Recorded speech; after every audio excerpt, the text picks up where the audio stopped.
Today, Back to the Roots podcast, Mike Klein and along with Brian Wood had an opportunity to sit down with Gary Zimmer, an organic farmer and the founder of Midwestern Bio Ag, and his daughter Sadie, who runs his organic dairy. So thank you so much for joining us today. Yeah, pleasure to be here. I've been involved in this organic a long time. I'm a dairy nutritionist by training who got introduced to soils and how it would affect feed and how it affect the quality and health and our production and how our crops could grow. And Sadie? Well, I left home swearing I'd never farm again and went and got a degree in social work and did that for about a year or two and decided that I liked dealing with cows a lot and came back to raise heifers and got my own little herd of Jerseys, and it just kind of grew from there. So I saw Holsteins when we drove by. What happened to the Jerseys? Well, I have one yet. Decided it's still a volume game more than a butterfat game, and so that's when we decided to go to Holsteins, and we were dealing with people who thought big Holsteins, it was back, when registered Holsteins were worth a lot in the early 2000s, and we started going that way, and from there it just kind of fell into all Holsteins, and here we are. Yeah. So I think that there's a picture on the wall here of a fancy cow. She was the dam of one of the sires around here. She's excellent, and we were into that breeding fancy cows for quite a while. And I actually started out in the organic. We were flushing, and then everybody else caught on to it because at that time our flush cows we didn't have them in the tank, so we could use hormones to flush. But then we had to stop because it got muddied up the organic waters a little bit. Mm-hmm. But anyway, so the Holsteins, I think right now, just the direction this farm is going, it probably makes sense for us to do. We've been looking at New Zealand Friesians and doing some crosses and we breed for strength and longevity. We use AAA analysis. We aren't breeding for those big fancy things that win at the World Dairy Expo anymore. But still, there's other breeds that could bring in more because we want to go to an all-forage kind of a diet here. So then that would take a different kind of genetics too. Going back to Midwestern Bio Ag, when did that start and what made you start Midwestern Bio Ag? So my background is I was going to school I got my master's degree in dairy nutrition, and my first job was teaching at a technical college in southeastern Minnesota. It was a farm operation and management class. It was a 2-year post-high program. I had to teach soils, agronomy, farm finance, all that stuff, so I brought in a lot of outside speakers. And being a dairy guy, I had no idea anything about soils. But then they came in and talked to my class, Brookside Laboratory Farms out of Ohio, which was all brick soil balance system, and after the speakers would leave, my students, we'd have a discussion. What do you think about it? And I said, absolutely makes perfect sense to me. That's how I would deal with a cow. We're dealing with all kinds of minerals. We're dealing with balance. We're dealing with energy to protein. In the soils, it's carbon to nitrogen. So I got really introduced to the soils. And then my students had to do different projects in the summertime. And one of them put on some different minerals, some calcium, sulfur, trace minerals on a hayfield, and the feed test changed. I spent 9 years at the university taking whatever feed anybody handed me and trying to balance a ration. I said, what would ideal feed for a dairy cow look like if I was going to make it? So then that started I left teaching, and I got kind of really involved in this, and organic wasn't on the radar screen for anybody at that point in time yet. So I came back. I'm the pusher for high forage diets, and I started in Wisconsin. I'm originally from Wisconsin, started Midwestern Bio Ag with a couple of partners, and we're really the ones that I say, if nothing else, we deserve credit for taking dairy nutrition to the soils and say what we do to our fields, what we put in those feeds. We demonstrate we can 50% higher mineral levels. So if the minerals are coming out of the feed, isn't that where they belong instead of in a bag in stone form? So then I got this whole thing about soils and how we did it, and developed this whole system of farming from tillage to what we put on for minerals and when and how we correct soils, and I've written several books about the topic of what we call biological farming. And organic, of course, moved along, and in 1991, I'd been working with a lot of farms. I'd been about 7-8 years in business, and I wanted to have a farm to do my own testing and demonstration. So we bought just a small farm. It had 25 milk cows, all we had, and we were doing research on the farm. And of course, my son was young at the time. He was 13, and he started working on the farm. When he was 16, the farm came up for sale across the road, and he said, I want to buy the farm and milk cows. So that brought Otter Creek Organic Farm, my family farm, on board, and Sadie joined it a few years later, raising heifers, and we kept expanding it and going on from there. And in the business, Midwestern Bio Ag, we work with about 4,000 farms, mostly in the Midwest. I get all over the world, but the farms I work with, I consult other places, but here in the Midwest, we do fertilizers and livestock minerals here in the Midwest, and that's on about 4,000 farms, of which about a fourth of them are certified organic.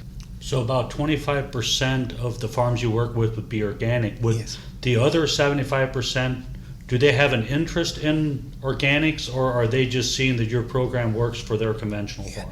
Yeah, some of them have an interest because I always say get biological first, and what that means is that we got a healthy mineralized soil and then go organic. To take a hard, dead old soil that's struggling now and try to go organic, that's a sign for failure. So some of those guys never want to go organic, but they do. They're very, very concerned about the environment. A lot of them get into the strip tillage or vertical tillage machines, and a lot of them get into still balancing the minerals and minimizing their nitrogen use. And a lot of the farms we work with, you see, I think it's been quite a while in the papers out. Everybody's talking about soil health nowadays. A lot of the guys we work with are driving for 300 bushel corn here in the Midwest. And that's our conventional world. They're pretty convinced they're not going to get there putting on more soluble commercial NPK fertilizer. They're going to get there through soil health and minerals they haven't dealt with before. And so if you take a worn down field, dead field, and say it's the farmer's goal to go organic, but like you said, the first step is to go biological, how long is that process? I know it depends on Yes. money available, but how long is that process typically going to take? So, and that is, and resources available. See, like we've taken on some land last year that the guy we had been farming for a while, but they're very wealthy owners. We're here in southwestern Wisconsin, an area where a lot of wealthy people come in and buy land, and a lot of them want it farmed organically. And so this woman tried to work with the local people that owned the farm, and it was 300 tillable acres, and so she finally got a hold of us. She wants it farmed organically. He sprayed soybeans right in front of her house, and that was the end of it. So he said he was a good farmer. Phosphorus levels are in the single digit. Potassium's way less than it should be. Calcium levels are extremely low, and trace minerals non-existent. So we just took it on. Now we do have access to poultry manure, and we do have a dairy farm here. So we have the advantage, I suppose, because we're large enough. And when we take on 300 new acres, we don't harvest conventional crops. We did a little bit of seeds, but we only harvest organic crops. So we spend 2 years building it. In 2 years, I will change the soil so you will not recognize it. Now we might spend $200-300 an acre on minerals. We might put on a bunch of manure. We start growing the cover crops. We start putting everything back in the soil. Nothing's taken off. So again, like you said, if a guy's strapped on dollars, it might take a long time. And just like I'm meeting with some people in South Dakota tomorrow, and I said, get biological first. If you need some minerals now, figure out your tillage, figure out your soil health, figure out those other things first. The other thing I did was soils for farmers. Over the years, because I farm myself, I spent a lot of time trying to make it simple and easy. In other words, I've separated out, if you take a soil test, I separate out soil correction from crop fertilizer. Crop fertilizers could be a liquid or a dry, or they supplement in and above and beyond what your soil can hand out for minerals, because yield is really minerals, sunshine, and water. So then taking a soil test when it's really low on phosphorus, really low on potassium, really out of line on calcium and trace minerals, we don't necessarily bulk spread the trace minerals, but we're going to go after calcium and phosphorus to fix that soil first. And so then that money spent on that isn't something, once it's fixed, it's fixed. You don't have to keep doing it forever. But it depends upon the history of the farmer. If the history of the farmer is very little fertilizer use, it's got a long hole to crawl out of. My favorite farm to transition is a really good conventional farm that overput on inputs. And the soil is as dead as a brick. Soil health comes on fast. Soil minerals are a huge investment. Yeah, it seems what we've seen in working with transitioning farmers is a good manager is a good manager. That's right. And it doesn't matter if you're going to do nothing to your soil and expect something to come That's back right. off of it. Yeah. Good luck. And that was why in my business out here, we refuse to take less yield than conventional farmers. And I'm telling people, I said, we're not really bragging. I'm just saying that they're not operating at their full potential. See, we had some test plots on our farm last year at the University of Wisconsin, and we're in the hills of northern Iowa County here, and 140 bushel corn averages in our area. And we had 580 varieties of different genetics from the university in these test plots on a field. And we had 6 or 8 of them on over 300 bushel corn. Our varieties that we normally plant were on top of that pile. So I said, we expect 200 bushel corn on a good land. We expect 8 tons of alfalfa or forages. We run a different kind of a system, but we're not skimpers of inputs and we're not skimpers of management. I think the one thing with, like in my area in central Ohio, when you go to buy a farm, most people, land values are up to $35,000 an acre. So the farmers aren't buying that. No. But they're paying up to $10,000 an acre. So where's that balance of you've got to get an income off of these acres while still building your soil? Yeah. And that can be a fine line to walk. That can be in CNI. We're looking at a farm right here in southern Wisconsin. It's 400 acres and it's $10,000 an acre. And the person that's buying it wants 4.5% return on their money. So that's $450 an acre just to rent the land. And it's conventional corn, beans. And it's an organic farmer. Just, that's a lot of money to swing. So the ones that are paying the $10,000, like I said, either own a whole big land base and they want to add another 80 to it, so they divide that out over the numbers. Because $450 an acre rent, can you imagine? That's the minimum they want for a return on their money. I don't know how this works. I'm not sure how it works. So now, if like for us, would my son pay that much more land? He would probably. We're always looking for good flat land in our hills, which we can't find. He'll gladly pay quite a bit, but he already owns a lot of land. So adding another 80 acres in it for $8,000 an acre is probably the most anything's ever sold around here. It's not very good land. You see, then it's not offensive to him. And of course, we got crops and we got a system. We're comfortable. We can be successful at it. Mm-hmm. And specialty crops. I don't know how else to do it. I guess milk is specialty, right? I think so. But that favors big farms getting bigger. How do you get out of that cycle? I mean, I know that's going down a different path. Yeah. But. And then I guess this is a little different path in a way, but I guess I can get my personal opinion here. And I think everybody worries about the environment and all these kind of things. The environment will let us know very dang soon what's going on, and we better make changes. The biggest threat we have in agriculture in North America is nobody can get in the game anymore. And it's they're going to be working for someone else. So we got these big farms that don't have the family farm passion, and it's really kind of a sad deal out here. I don't know how. My son bought his first farm when he was 16, and we paid $1,000 an acre. He owns maybe 5 farms today or more, but there's no way he could do that today, what he did back then. And we got into organic, although organic markets weren't that strong back then, but we had, we set that system in place. Our organic farm, once it's up and operating, I'll compete against cost on any conventional farm out here. If our prices of our corn got down to what a conventional guy would have to make a living, I will compete against them very, very well on profit per acre. So you're saying that transitioning land to organics, crop-wise, I'm talking row crops, you do not have to sacrifice yield through your transition. No. Now, through our transition, we started out that farm this year. We got it, didn't get it till spring, so we planted some oats and we did harvest some, and it wasn't that great of a crop. So, but time it is organic.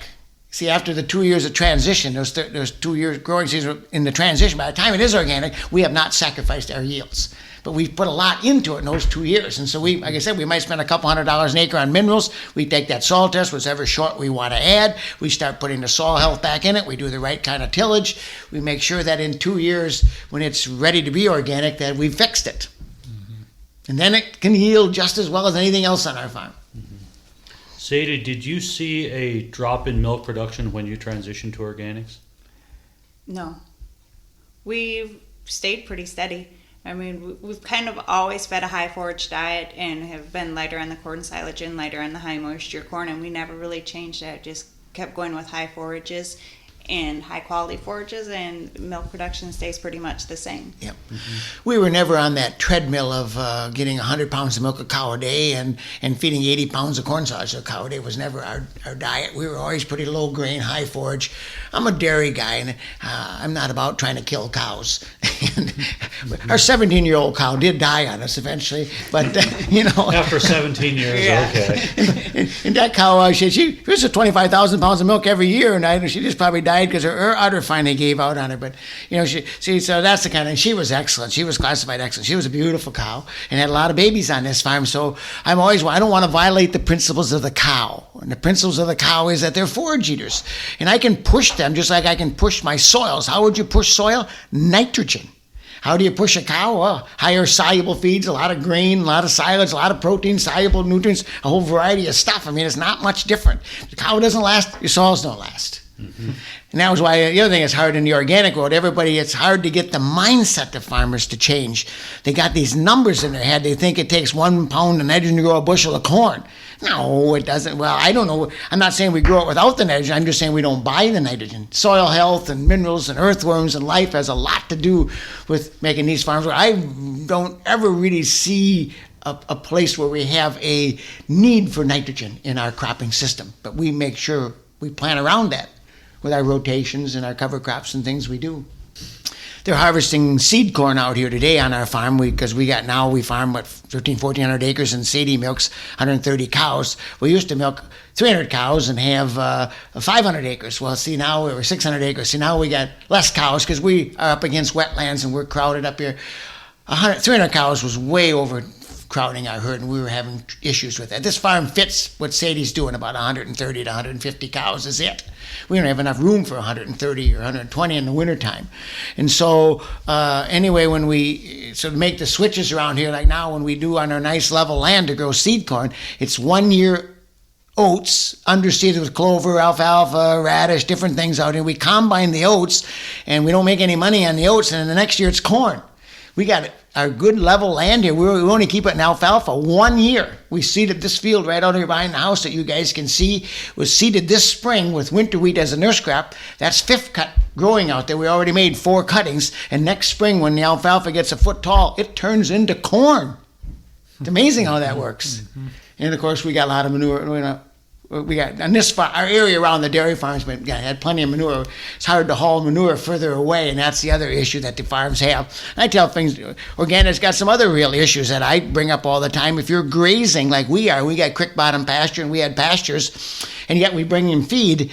It's hard to distribute manure under a pasturing system. We're getting way too much on our pastures. I'd like to haul that somewhere else, but how do I get it there? The cows are putting it on the pasture.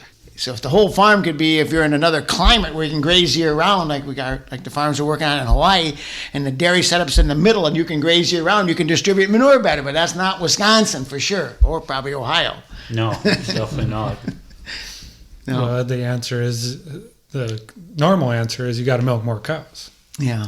Haul more manure around, but you're restricted there as well. So yeah, so we all got our limits and our issues, and I think just like like now, even in the world of agriculture, I don't care if you're organic or conventional, every magazine you pick up talks about soil health, but they rarely talk about minerals. They talk about, you can't have a crust on the ground. They talk about plant diversity. Us organic guys got it made because we got plant diversity through weeds, anyway. And so then they talk about minimum disturbance. Well, we're really believers in shallow incorporating residues, but we just run our deep rippers this spring. It was really wet, and if you're going to cultivate or plant or getting something going, we do damage because it was so wet out here. So this fall we're running our big rippers to kind of offset the damage we did with our tractors this spring. It was so wet here this spring. So then, but soil health is really about making sure the water soaks in. Well, if it's hard and packed and tight, water won't soak in. And then a lot of guys talk about no-till, but I want to feed the soil life just like I want to feed my best cows out here, or even my dry cows. So I want to shallow incorporate that residue, and I want to make sure I got my rippers so the water soaks in. And so we got our tillage mess. So soil health includes a whole list of that stuff, but it never mentions minerals. Now, I've been around a long time in this business. I was a Brookside consultant back in the 70s under Dr. Ulbrich, and if you haven't ever read his books or papers or looked at some of us old Brookside guys, our whole belief was get the minerals right and the soil health follows. Now it's do everything else and ignore the minerals. And I think that's a terrible mistake. I can pretty well guarantee in a lot of these soils, you get your calcium levels up there and you get some sulfur and you get the minerals kind of right, the soil structure changes and improves. And calcium, sulfur are huge in that category. And then, of course, there's to get these high-yielding crops that the disease and insects are eating up, you better have a high level of phosphorus. I didn't say a high level of phosphorus on a soil test. I said a high level of phosphorus on a plant. And everybody says, you can't get any tillage because you'll wipe out the mycorrhizae and you'll never get phosphorus. We don't feed commercial phosphorus to these cows. Our hay is double in phosphorus than the state average on alfalfa. We're at 0.6, 0.55 on phosphorus in our hay. If you're going to balance the diet for the cows at 0.45 and your hay is at 0.6, how much do you need to feed them? And coming out of the hay is much more, especially high digestible, high quality hay, is much better than coming out of a bag. But phosphorus, so everybody says, oh, you do that tillage, you can't have mycorrhizae. And I said, well, how do you measure mycorrhizae? Is phosphorus uptake a good measure? They said, yes. And I said, well, we doubled it. So I must have mycorrhizae or something else. I got a high exchange of minerals going on. That's the secret to this whole thing, is these minerals got to be in this carbon biological cycle. And you need this arrangement of minerals. Without trace minerals, how are you going to stop fungal diseases? How are you going to keep the insects away? If you don't have any sulfur, how do you make complete proteins? I did my graduate work on methionine, which is a sulfur-containing amino acid, and figured out what that did. If without sulfur, you can't make that amino acid. People want to supplement to their chickens or their cows, and I say, well, what about putting sulfur on your soil? Wouldn't we start there? Wouldn't that make sense? And so I'm a real believer in trying to get as many minerals as we can. Now, when we go to all forage on this dairy farm, as our plan is, that what would my mineral supplementation look like? Anytime you feed a cow, all you're doing is adding what's missing from the forages you're growing. So when you add more grain, obviously you're missing energy. When you're adding minerals, obviously you're missing minerals. So what if I had them all in my forages? Now, granted, I can push my cow with some, I may not be able to get enough sugar out of all my forages, but if I do sorghum, Sudan grasses, and we do plantains and things, the dilemma with getting high all forage diet is this: to get the highest digestibility I can, it's hard to keep my protein low enough. We're always fighting excess protein. That's why plantains work well in there. Sorghum Sudan grass works well in there. It keeps this digestibility up and can reduce my protein down, because I don't want to put these cows on an Atkins diet. Everybody's, oh, I'm grazing, I got all that pasture, my cows are getting skinny. And I said, well, you get them on the Atkins diet. You got way too much protein, and then it's squirting out the back end. You need more effective fiber. So there's a rules of the cow that what we're going to try to stay within, and maybe we'll take a little, we're 21,000 pound herd average, maybe we'll take a little less milk. I don't know, Sadie, what are you ready to settle for? I want to get between 14 and 15,000, and I'd be very happy. Yep.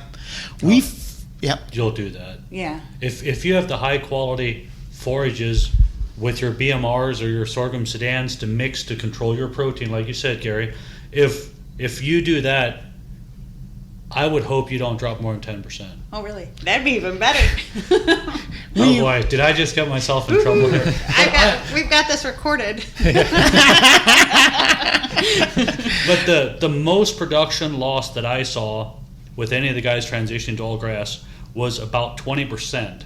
And they were feeding 15 pounds of grain up to their grass milk transition. Okay. So, and the other thing too, and we were talking about this earlier with raising calves, some of the guys that did see that dip, that 10 to 15% dip, once they got the calves in that were no longer raised on grain, that's when they brought their production back up to where they were when they were feeding grain. Yes. So as those cows, we were talking earlier before we started recording here, but those calves, once their rumens get developed to handle all forage, it'll all come back together, I think. Okay. So now we use quite a bit of oats in our young stock as Right. our main grain, not so much corn.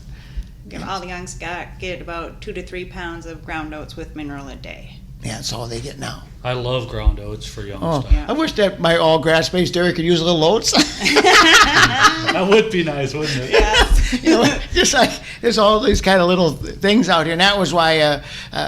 Again, I think the other thing is that I saw the other guys that went to all forages.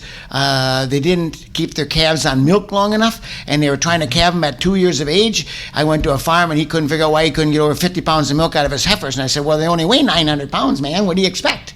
And they're still growing.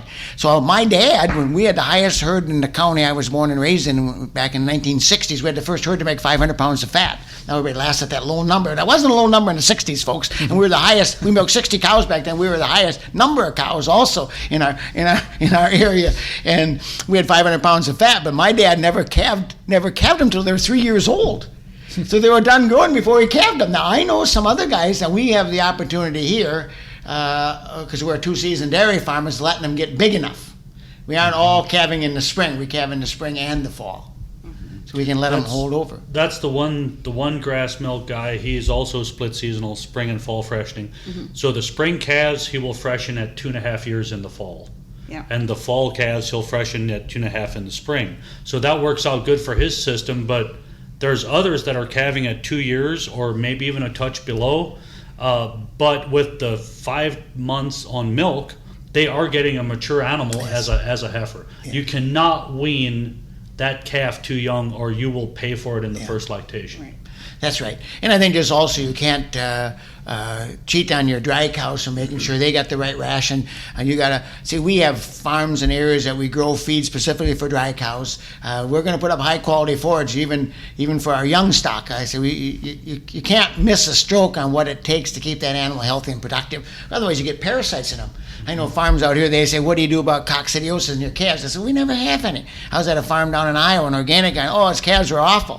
He came up here and visited, and he wanted to know what he could use. He's organic and what he could use. And I said, how about management? So we put lots of things into our milk here. I went down there a year later. His farmer's calves look gorgeous. And they're in the same little old wooden buildings that he was blaming for all the coccidiosis and all the problems. And I said, what did you do? And he said, I followed your formula. Feed them quality feed. Now we put things like in our milk.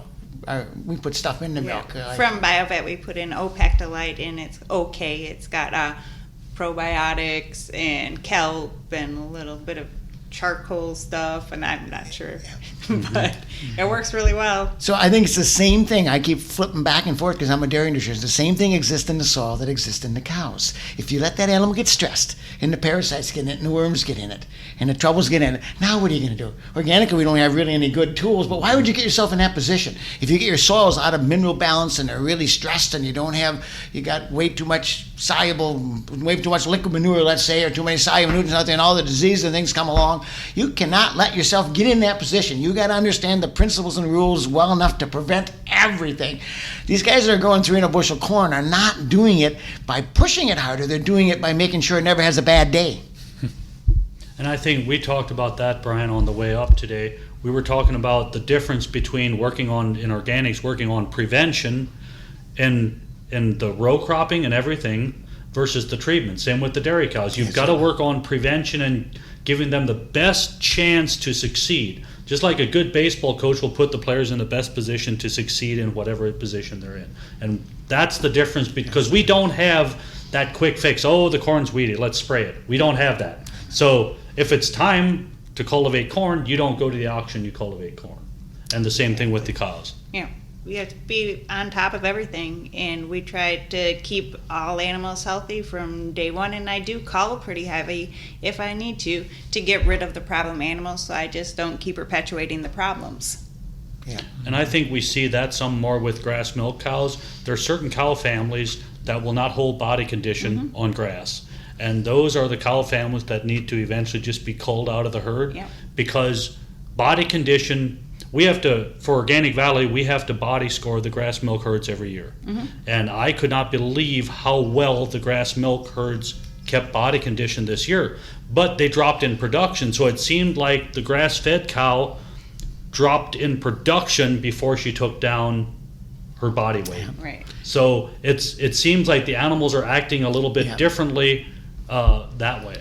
And I think that's why you probably got to switch some of that genetics. Those big fancy Holsteins that were bred to give 150 pounds of milk a day, they'll milk themselves to death. They're probably not the ones you want to take to a grass-fed dairy. I don't know. Some of our best grass milk farmers are Holsteins. Use milk Holsteins. But it's getting culling hard and making sure you've got the right cow families to make it work. But Holsteins will do well. So we got here, and developed rumens, as you mentioned. Yep. Because I scored, I think, 27 herds this year. And there is not a breed that all the breeds look good.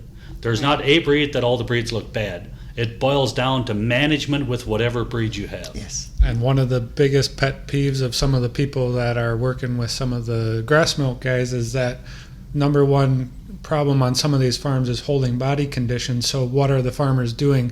Rather than trying to manage, they're trying to breed cows to a beef breed.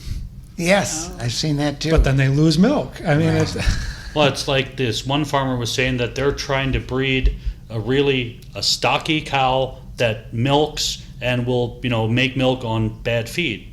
And Dad told him that, well, that breed is there already. It's called a Hereford. Yeah, I don't think there's any magic in anything, and there's some common sense. And doesn't consumer be good, bad, or indifferent? And I think there's absolutely, everybody says, oh, do I drink milk or not? Do I eat butter or not? Well, I want to know how the animal was fed. I want to know how, do I eat steaks, not if that beef animal came off a pure shell corn diet. We were even talking about whether it be the bison or whatever it is. I want to know the diet because it does affect the fatty acids. I see at the World Dairy Expo coming up here next couple weeks, there's a guy speaking about A2 milk. Okay. And I thought that was a sacred cow. I thought nobody at the Dairy Expo could bring that baby up. And he's a speaker at the show. I'm going to certainly go listen to him. So I got to see how he got in there because that's a topic no one wants to talk about. They don't want to talk about, the high grain diets out here is the milk you want to avoid. It's the ones that are on the fatty acid makeup and what the diet. That's why we're so switching this farm. I want a higher nutritional product. And to me, it's convinced that I'm not saying you couldn't use a little grain, but some of the research says you shouldn't use much of any, and so if that's what the consumer wants, if that's our healthiest product, and we're in a market of producing for the consumer, I want to make sure it's clean, there's no hormones, no drugs, and none of that stuff. That's simple. I also got to make sure the cow is really healthy that's producing it, and then that's where it gets the other end of it, and then I got to make sure it's got in it what I'm willing to pay for it. I think the consumer's willing to pay for it, and that's why I say if we get everything right out here, we shouldn't have to keep supplementing. Like I said, what comes out of that soil, if that's right, I should be able to keep that cow healthy and producing off of it. And I think we did some research a couple years ago where we did fatty acid profile testing on a bunch of different farms, both grass-fed and farms that were feeding high grain and both organic. All organic, all through Organic Valley. And I don't remember the results, but I know that one of the farmers I work with in Indiana was a part of that testing. And he doesn't feed a lot of grain. I think it's like 7-8 pounds, and then some corn silage, and his fatty acid profiles were coming back at the same levels as the grass-fed farmers. So I think it comes back to what you said, the health of the cow. Yeah. Because you can take a poorly managed cow and go grass-fed, and she may not have that profile. So you said going back to the customer, I can see it going the way that we start testing milk for that fatty acid profile, and there's premiums on the right profile that they're looking for. And that was why I mentioned, see, I was going to be a veterinarian at one time, and then I didn't really have the stomach for it. But the reason for it was my local vet, when I was a kid, he wanted to drag me along everywhere he went, because I can walk into a barn. If any cow's got ketosis, I can find her. And if you gave me a glass of milk, I will gag and throw it up. I cannot stand ketosis. So when I go to grass-based herds, I want to taste your milk. If you got cows that are starved of energy, and there are some issues out, and they got ketosis real bad, I don't think the consumer wants it. I know one thing, I can't drink it. I can't get near it. And so the other thing is if we don't have the minerals and we don't have the energy right, what about high nitrate milk? Is it's got that nitrates in my milk? I don't want that either. I guess so. My health milk is still from a balanced, healthy diet from cows. But you said organic, I can get as good a yields. People can push their cows to higher, and they could push corn to higher, but it's the nutritional value, and it's what we produce at the end of the day. And we can make good money if we get this all figured. It is intensive management. There's no question about it. And there will be a learning curve. There always is. Nothing comes cheap, right? We went and visited a few farms, and we're willing to take. Well, we feed $200,000 worth of corn to our cows right now a year, so we can take that off the milk check right up front. Sell that corn to someone who raises chickens. We got a lot of demand in our area. I'm actually on the planning committee for the Organic Farming Conference in Ohio. That this will be our third one this fall, and we're actually having a panel of grass milk farmers there because of the increased interest from farmers. We wanted a panel of guys that have been doing it for a long time to kind of try to take away some of the learning curve and the pitfalls. So maybe you guys would want to come in to check that out. Might have to do that. Yeah, I've been to that event. Is it a new one? It's a 2-day event this year.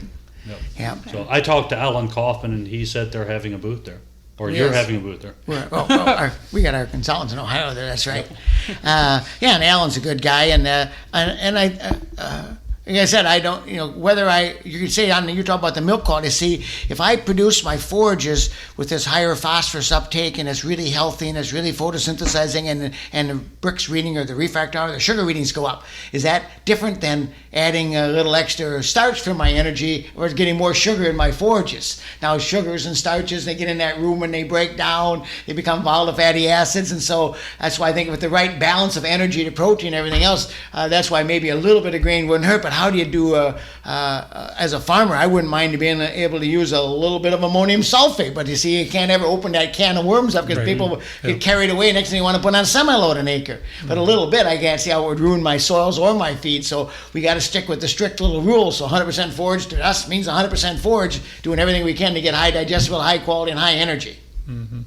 Well, I would say with, excuse me, everything that you've got going on the farm with your high forage, really good forage, grass milk is going to be a lot easier for you than people that struggle with their forage quality. Absolutely. Because there's guys now that they know their forages aren't up to par, so they're buying a load of Western hay in to mix in, and now they're changing the mineralization of their feed to the cows completely because they're buying in a great load of hay on test, but it's not what the cows are used to. So building that soil and building that forage quality on farm, I think, is the key. It is the key, isn't it?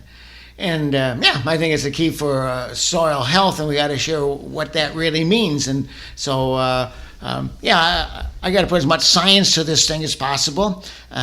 We do, just like we do all our soil tests, and I'm looking for where the minerals are at. It's really interesting. Everybody's running around. That's why I just did a whole bunch of soil health tests, and I don't know what to make of them because they don't mean much. But I can walk out into your field and with a shovel, and I can tell you what you got for soil health. But I can't walk out in that field and tell you what you got for minerals. I can walk into your dairy and look at your hay, and I can tell you if you made it at the right stage and if it's not moldy and if it's pretty good quality, but I can't tell you what the nutritional value is. That's where the testing comes in. So the testing has got to be used when and where needed, not to become a nut about it, but you got to have some of that guideline in there. So otherwise, by trial and error, you're going to find all your limiting factors. So testing is appropriate, but I'm not sure we need to have soil health tests, and maybe everybody will disagree with me, but I can see 25 worms in a cubic foot, loose crumbly ground, and you can stick your hand in clear to your elbow. Do you need to test for soil health? Are you sure? It's more just to say, hey, look. Here's what I test it. Yeah. But I think I would like us to have a program where the farmers are testing their soil, they're testing their feed, and especially on the grass milk, to really have a program in place to where you're tying all that together, I think was crucial to the long-term success. Because if you're mining your farm, you might have success for 5 years, but what's going to happen after 5 years? Yes. And we do have $1 a hundredweight goes to the farmer in reimbursement for soil inputs. Yeah. So that's a start, and I think we can expand on that program to really, really help these guys raise more and better crops on their farm. So then I think the issue becomes, I think that's excellent and that's really good. I think the issue comes at, I always say confusion is the first step in learning. So he gets his soil test back and he goes ask 6 people what to do, and now he is confused or she is confused. Because now what do you do? And again, we're back to that same thing. And I said it's really, really simple. Don't make it so complex. The simple part is, I don't care what lab you go to. We use Midwest labs, and they're a large soil test lab, but there's others, doesn't make any difference. And find out and do a complete soil audit. Make sure you know where you pulled the cores. Make sure the sample was taken correctly. And then if whatever was short, every lab has a kind of a level. You can look at ones we get out of Midwest lab. They have a certain sufficiency level for that mineral. You get your test back, and if it's short, spending money on adding it to get it up there is not a mistake. And so then anything is short you add, and if you got too much of it, why would you put more on? But then, like, we got light sandy loam kind of soils, and so we still put on a balanced crop fertilizer. We still use manure because our soil has a certain ability to dish out minerals. Now, if I double my root system in these beautiful, healthy soils, and if I add a good balanced fertilizer on top of that, there's some elements like sulfur and boron or anions, they leach. I got to keep having them in my program. Other ones I can build up and hold up. We still like to put on a complete balanced fertilizer. And again, it depends on what you're getting and what kind of soils you got. I think that becomes a real value. It makes a lot of sense. I just got a whole bunch of tests back from the South Dakota farm. 80% base saturation of calcium. And on the Haney soil test for soil health, calcium comes excessively low. Now, if you got a soil test back and it came back high in calcium and your soil health test said it was low on calcium, I said, now I'm going to measure the plant. Is the plant really able to get the calcium that the soil test says it has? And that's where the soil health and stuff comes in. It's clay soils out in the Dakotas, and maybe it's dry now. Maybe the minerals just weren't accessible. So this exchange of minerals is huge, just like the digestibility of forages in a cow is huge. They got to be able to digest them and break them down, and they got to stay within parameters. We can't violate those.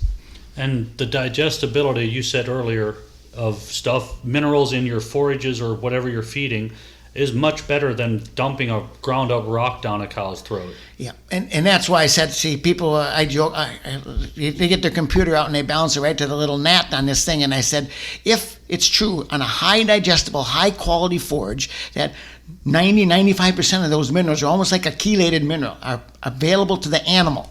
And out of your bag, I don't care if you're buying the bag from Midwestern Bio Ag or who you're buying your stones from, they might be 40 to 50% available. So now which number are you going to balance your ration at? So I told farmers, when you get those high quality forages, and everybody, I'm a dairy nutritionist who has to follow the rules because it's by law, because people want to see a balanced ration. I used to tell the farmers, when you get those super mineralized high quality forages, you take whatever nutritionist balances for your ration and you got to learn how to cheat. Back it down by 25%. If you got the right kind of forages, the mineral levels they're recommending are made not for your forages, they're made for someone's poor quality forages. Now, I didn't just say that, you didn't just record that, but that's actually my original publications that I wrote 15 years ago. I wrote right in there, learn how to cheat.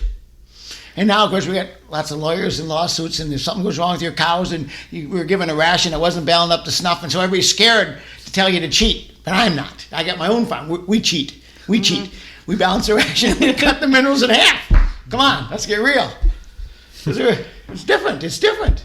It's, going back to the soil testing, what I would really like to see is a farmer that needs help with his soils. Work with a consultant or somebody and stick with the same consultant. Mm-hmm. Don't jump around, because if you get 10 different consultants, you're going to get 10 different opinions. Yes. And find one you like and stick with it to try to build your farm versus looking for that silver bullet that just simply doesn't exist. Yeah, and see, and that's why Midwestern Bio Ag, everybody says, well, you guys sell products. And that's why I spent my whole career writing books and teaching and educating and doing winter meetings, because I said, you got to get yourself smart enough so you know what you're buying. And I don't care who that is. That's why, see, that's why I said I had to base my business on education, because I was a consultant and I got into products because I couldn't get the kind of products I wanted.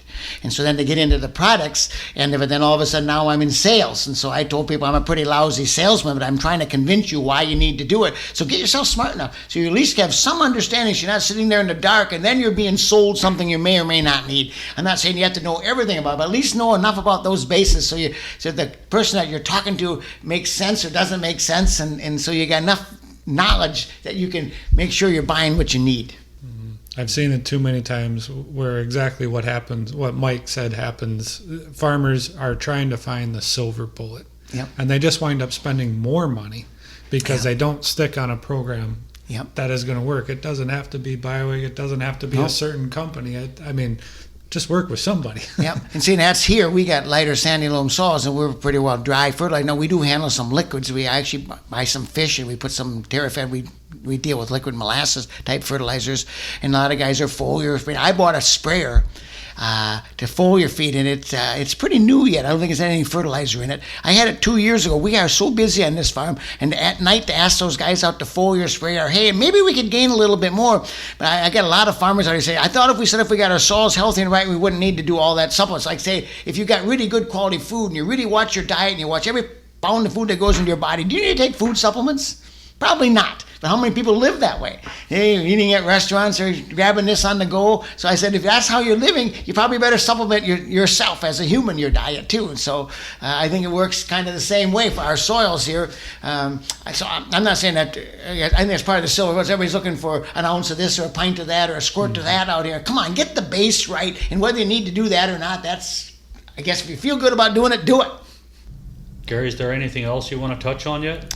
I don't know. I think we covered a kind of the basis of I think what's essential. Hopefully, it gives some people some things to think about, and to kind of get it. Like one farmer said, "Get this down so I can stand on it." And when you're on it, obviously, so it made a lot of sense and it was very clear to him. And I don't know what else I could say here, and that's why I guess I write books and things. And some people learn differently. Everybody doesn't learn out of a book, but I think there's certain things, if you're going to go into organic, if you're going to go into these high forage diets, that you do have to have a certain understanding of some things.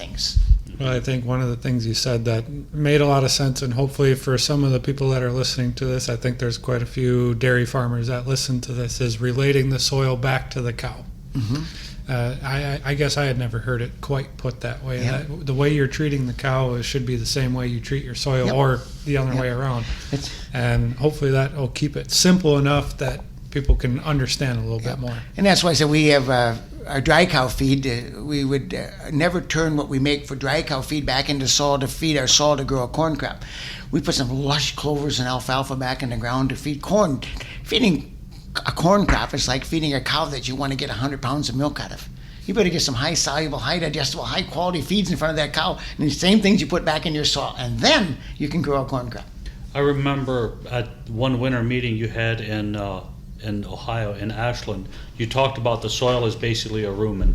Yes. That was the first time I had heard it, and I've never forgotten it. And hopefully people listening to this will hear that, and once you start looking at it, the rumen, same as the soil, you get out what you put in. So it makes perfect sense. Well, and I think it can also be related back to humans too, for somebody that doesn't know cows. I mean, the way we treat our guts is the same way we should treat our soil. You got to feed that good bacteria.